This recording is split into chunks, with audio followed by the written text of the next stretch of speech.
पहा नवीन एपिसोड्स एकदम add free.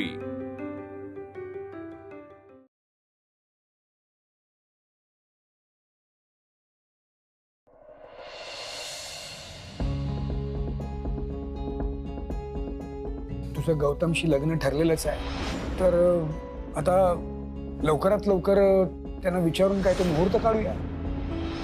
हो चालेल। नाही नाही, ताई चुकते, खोटं बोलतेय ती। तुझी मानसिक तयारी आहे ना? हो अण्णा, माझी मानसिक तयारी आहे। नाही आहे मानसिक तयारी।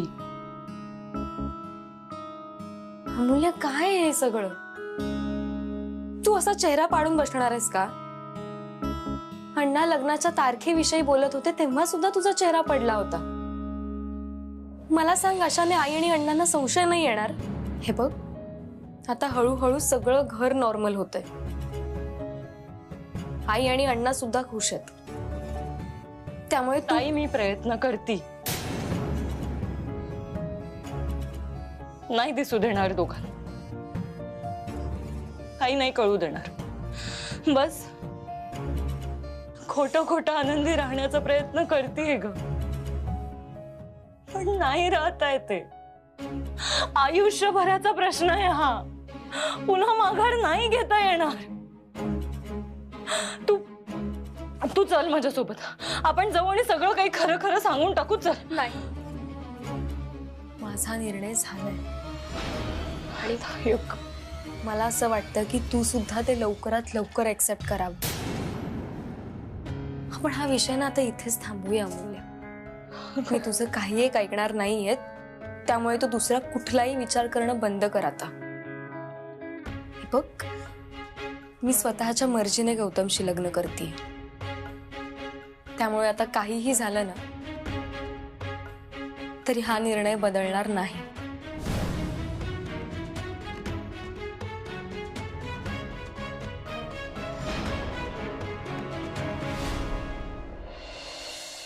काय आहे? मला कोणी काही सांगणार आहे का? तुम्ही दोघे असे का दिसताय? आणि घरात का एवढी शांतता आहे? नूतनला काय झालंय? हं? ती खोलीतनं बाहेर आली, माझ्याशी बोलली पण तुमच्या दोघांशी बोलली नाही, आणि परत खोलीत निघून गेली। यातून जे कळायचं ते कळलंय मला, पण नक्कीच असं काहीतरी कारण झालं असेल। त्याशिवाय नूतन अशी वागायची नाही। मला मौन राग आवडत नाही, माणसानी ना घडाघडा काय ते बोलावं। वेदांत, तू सांगणार आहेस का मला काही?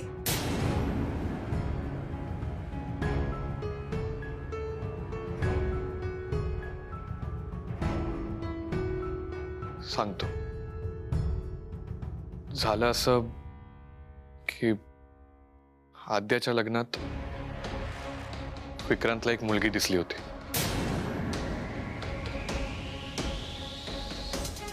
आणि तो तिच्या प्रेमात पडला।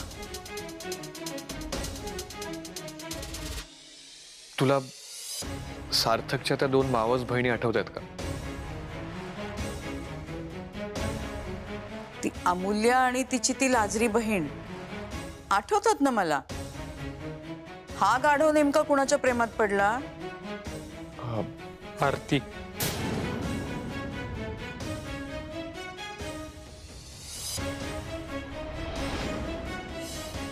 सुखीरा, इथे बस माझ्या शेजारी। आईचे संस्कार दिसतायत ना अगदी। मी नक्की शोधीन हिच्यासाठी मुलगा, अगदी हिला शोभणारा। विक्रांत प्रेमात पडलाय हे घरी कोणालाच माहित नव्हतं। ती पण प्रेमात पडलीये का? अच्छा, म्हणून नूतन रागवलीये? नाही, इथेच तर गोंधळ झाला। हा तिच्या एकतर्फी प्रेमात होता।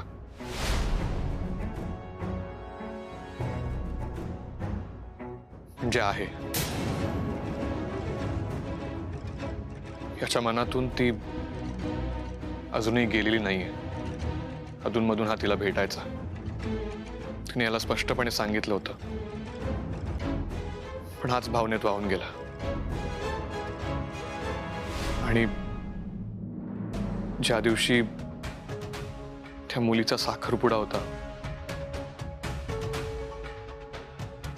त्या दिवशी विक्रांतने जीव देण्याचा प्रयत्न केला.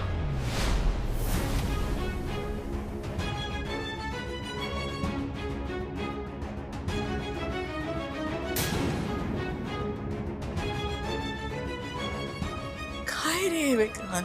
हं?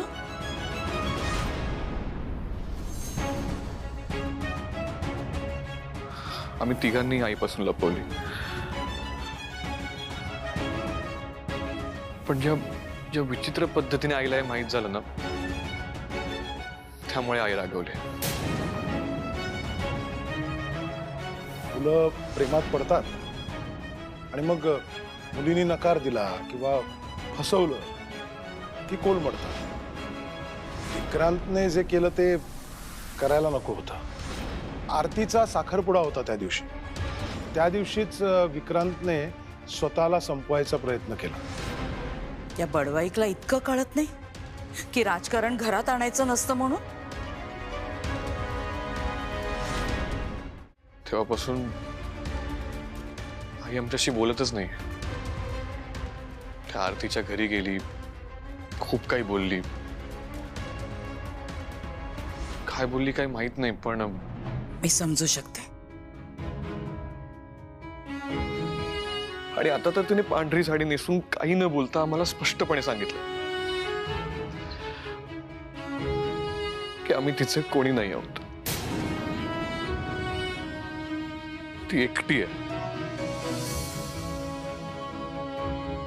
इतकं सगळं घडून गेलं तरी कुणालाही वाटलं नाही ना की मला कळवावं. जी काही सुचत नव्हतं. आम्ही हे का लपवलं हे तू समजू शकतेस ना. तिला हे सहन नसतं झालं. या भीतीपोटी आम्ही लपवलं. आय नो, आम्ही चुकलो. माझ्यामुळे सगळ्यांना त्रास झालाय.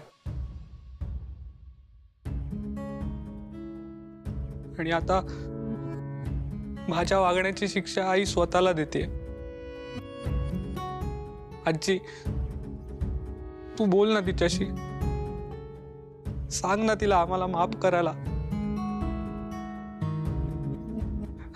आम्हाला आमची आई आधी होती तशीच हवी. खरं ना, मी तुमच्या कोणाशीही बोलायला नको. इतकं चुकीचं वागलात तुम्ही. पण तुमच्या वागण्याचा ना त्रास होतोय माझ्या मुलीला, नूतनला. आणि तिला यातनं बाहेर काढण्यासाठी बोलेन मी तुमच्याशी. नूतनची काळजी वाटते ना म्हणून. तुझी बायको कुठे मेली रे? फोन लाव तिला. ए बाबा, ती माझा फोनच घेत नाहीये. तरी मी तुला सांगत होतो की तुझं लग्न होईपर्यंत आपण तिघं एकत्र राहूया एका घरात. पण नाही, तुझी प्रायव्हसी जाते ना. अरे ती माझ्या शेजारी बसत नाही साधी. तर चिडतो कशाला? अरे आता नवरा बायकोचं काम करायचं म्हणजे थोडी जवळीक तर हवीच ना. काय मी तुझा गळा दाबी ना? अरे मग दाब. मला काय 13 दिवस तुला थांबावं लागेल. आणि मग लग्नाचं मुहूर्त डायरेक्ट 2 वर्षांनी. हे बघ, तू काळजी करू नको. तुझं काय काम आहे ते मला सांग ना. अरे मी करतो ना. हा, ती येईल तेव्हा येईल. तू बोल. ते काम आहे ना, तू नाही करू शकणार. का? आरतीच्या आईला तू फोन करशील? नाही रे बाबा, हा अजिबात नाही. काल तू बघितलंस ना, तू तुंपलवर किती भडकला होता तो. आणि मी म्हणतो तू एवढी घाई का करतोय? अरे तू आता लगेच फोन केला तर ते लग्न मोडणार नाहीत का? अरे लग्नाची तारीख नाही काढायची. आरतीच्या आईची विचारपूस करायची आहे. त्यासाठी प्रभा हवी आहे. आणि एका बाईनी दुसऱ्या बाईची विचारपूस केली ना तर बरं वाटतं आणि खरं वाटतं. फक्त एवढंच विचारायचंय, कशा आहात तुम्ही? बरे आहात ना? डॉक्टरकडे जाऊन आलात ना? एवढंच समजलं? हे बेस्ट आहे, म्हणजे बेस्ट आयडिया आहे. कसं म्हणजे अगदी त्यांच्या कलेने घेतलं ना तर आपलं काम कसं म्हणजे लवकर होईल, है ना? तुम्हाला दोघांना वाटतंय ना घरातलं वातावरण बदलावं, आईनी चेंज व्हावं वाटतंय ना? हो. मग त्यासाठी आधी तुम्ही दोघांनी चेंज व्हायला हवं, हो की नाही? म्हणजे खोलीत जा आणि तयार होऊन ये. ऑफिसला जाण्यासाठी तयार हो आणि नेहमी जसा तयार होऊन येतोस ना तसा तयार हो. हं? आणि तू जा तयार होऊन ये. मला नाही असे रडके चेहरे बघायला आवडत. जा तयार. म्हणजे मी नाही जाणार ऑफिसला. जोपर्यंत आई आम्हाला माफ करत नाही असं कशातच लक्ष लागणार नाहीये. धपाटा हवाय? रडायचंय पुन्हा? हा? मी नूतन नाहीये, तिची आई आहे. माझ्या समोर ना ही नाही नाटकं चालायची की मी ऑफिसला जाणार नाही, माझा मूड नाही. आई हवी आहे ना परत. हा? मग आजपासून रोज ऑफिसला जायचं. नुसता विचार करून काय मिळणार आहे बाळा? प्रेम असं नसतं बाळा. कृती न करणारा माणूस कुणालाच आवडत नाही. जा तयार हो.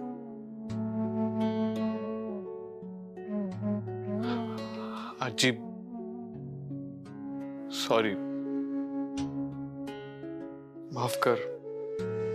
सॉरी बिरी ना तू तयार होऊन आल्यानंतर. जा तयार होऊन ये. आणि तू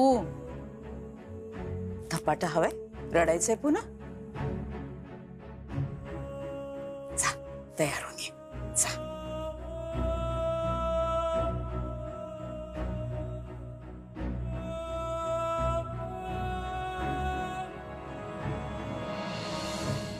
हो हो हो, नाही नाही, या या या तुम्ही या, उद्या या. भेटल्यावर बोलूच आपण सगळं. हां, सगळं ठरवून टाकू.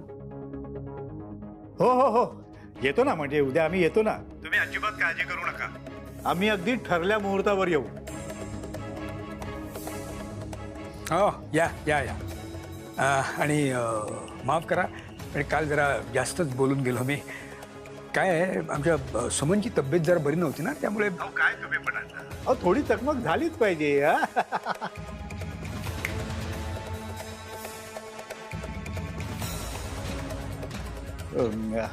हा म्हणजे काय आहे ना, झालं गेलं अंबाझरीला मिळालं. आता लग्नाची तयारी अगदी उत्साहात करू. काय? हो हो, अगदी नक्की नक्की. खूप बरं वाटलं तुमच्याशी बोलून. तुम्हाला सांगतो, तुमच्या घरी सुद्धा ना आमच्या घरातल्यासारखंच अगदी मनमोकळं वातावरण आहे. तुमच्यासारखा समजूतदार व्याही मिळालाय. आणखी काय हो मुलीच्या बापाला, नाही का? आता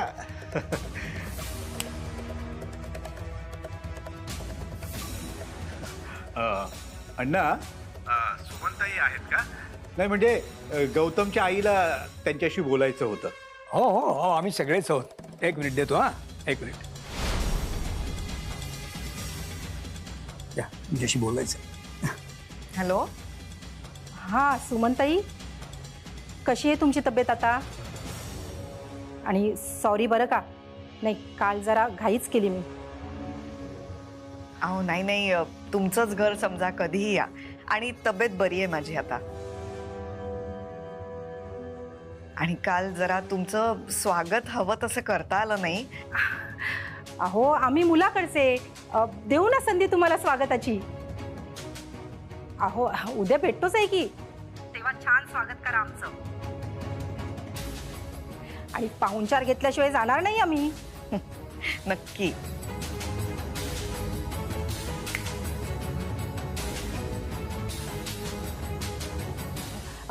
बरं, ठेवते मी आता फोन. हा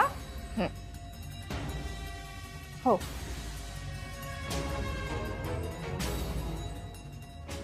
ठेवला चांगली आहेत मंडळी. म्हटलं होतं ना, ही सज्जन माणसं म्हणजे मऊ लोण्यासारखी.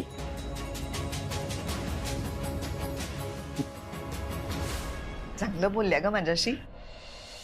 मलाच आपलं वाटलं होतं कशा बोलतील, काय वाटलं असेल काल.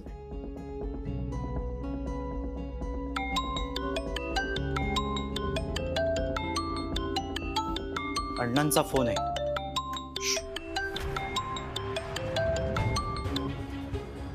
हा अण्णा बोला. बरं गौतम, उद्या तुम्ही आमच्याकडे येण्यापेक्षा आम्हीच आज संध्याकाळी तुमच्याकडे येतो.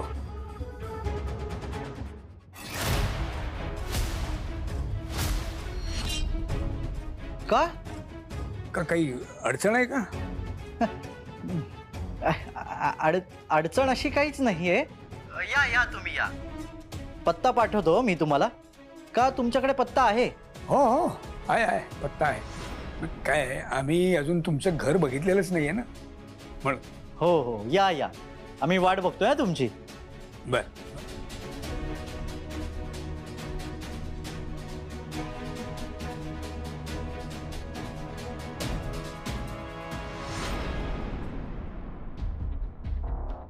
आई शपथ. म्हातारा म्हणतोय घरी येतो. त्यांना आपल्या घरी बोलणी करायची आहेत. या अण्णांनी तर गुगलीच टाकली. चला आता आपल्याला सेटअप करायचा आहे.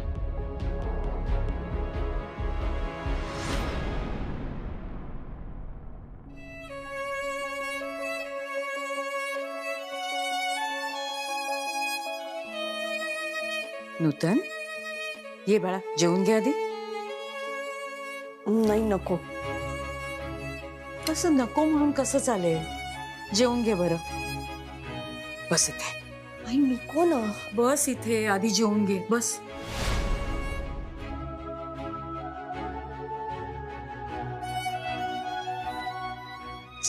खाऊन घे. काय होऊन बसलंय ग सगळं? आधी पोटातल्या कावळ्यांना शांत करूया, मग बोलूया. माझी मुलं माझ्याशी असं कसं वागू शकतात? नूतन, जेवताना बोलायचं नसतं. हा नियम विसरलीस का तू? हा, सगळं कळलंय मला. पण आधी पोटोबा आणि मग गप्पोबा. नाही नकोय मला. मी नंतर काय. इतकी मोठी झालीस तू? हा, इतकी मोठी झालीस? आई आहे मी तुझी. आणि हे बघ, तू कितीही मोठी झालीस ना, अगदी आजी जरी झालीस ना, तरी सुद्धा वयाने मीच मोठी असणार आहे. कारण मी तेव्हा पणजी होईन, हो की नाही? घे बाळा, खा. घे ग.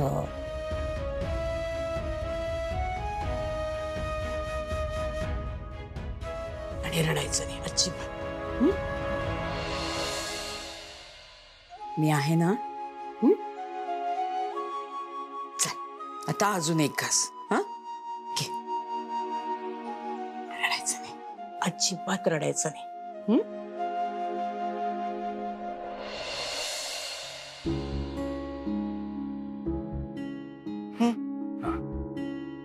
काय हो, तुम्हाला असं अचानक गौतमकडे जायचं कसं सुचलं? का काही चुकलं का माझं? नाही नाही, चुकलं असं नाही म्हणत आहे मी, पण अचानक काय सुचलं तुम्हाला? आला विचार मनात. तुमच्या लक्षात येते का, आपण त्यांच्या घरी गेलेलोच नाही आहोत. तर आपली मुलगी त्यांच्या घरी जाणार, एकदा घर बघायला नको का त्यांचं? हा, म्हणजे अगदी संशयाला जागा आहे वगैरे असं काही म्हणायचं नाही मला. पण नेहमी तेच येतात ना आपल्याकडे. यावेळी आपण जाऊ. आपण जाऊया. काय पिकनिकला जायचंय? मुलीकडची बाजू आहे आपली. पहिल्यांदा जातोय म्हटल्यावर काहीतरी तयारी करायला लागेल ना. ते कसे अगदी गिफ्ट वगैरे घेऊन आले होते. ते रीतीभातीचं सगळं तुम्ही बघा, आपल्याला काही कळत नाही त्यात. ऍक्च्युली मला ते पटत पण नाही. पण ठीक आहे, चालेल. आणि तसंही कोणाकडे जाताना काहीतरी घेऊन जावं अशी सगळीकडेच प्रथा आहे म्हणा. हो, तुम्हाला सांगतो, परदेशामध्ये ना वाईन घेऊन जातात, वाईन. आपल्याकडे लाडू. हा. नाही, पण याच्या मागे सुद्धा एक विचार आहे. हा, आपण कोणाकडनं काहीतरी घेताना काहीतरी द्यावं समोरच्याला. एनर्जी एक्सचेंज होते. मान्य आहे. ते सुदामा जेव्हा श्रीकृष्णाकडे निघाला तेव्हा सुदामाच्या बायकोने त्याच्याजवळ पोहे दिले होते. का? तुम्ही आणि तुमचं लॉजिक, पण मधल्यामध्ये माझी धावपळ होते हो. अरे, मुलीच्या लग्नाची धावपळ याचीच वाट बघत होतात ना. मग दिली आहे संधी. हा.